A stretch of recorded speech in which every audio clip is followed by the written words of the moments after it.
خب یه خورده قشنگی ببینید بچه ها، خورده زیبایی ببینید، خوشگلی ببینید.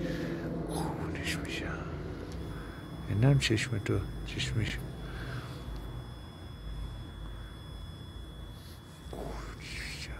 جان، دختر خوب خوشگل قشنگ.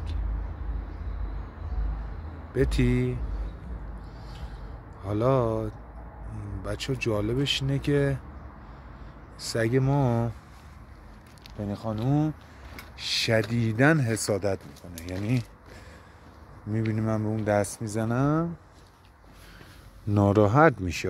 ناراحت. بابا تو دختر منی، تو عشق منی، تو خوشگل منی بابا. 3 ساله تو با منی، شب و روز. قربونت میشم.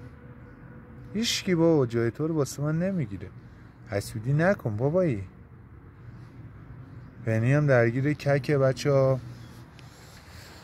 حالت داره طول درمانشو میگذرونه. 3 دوز آیبر براش آیبر زدم ولی انگار نه انگار. از این قرصای براکتیو چی بود از اونها هم براش خریدم. 3 تا بهش دادم خورد، بازم تاثیر نداشت. بچه ها دعوا نکنید. نه مهربونه. جلو پنی فقط میره تو خرقلته. خودم میترسه ازش.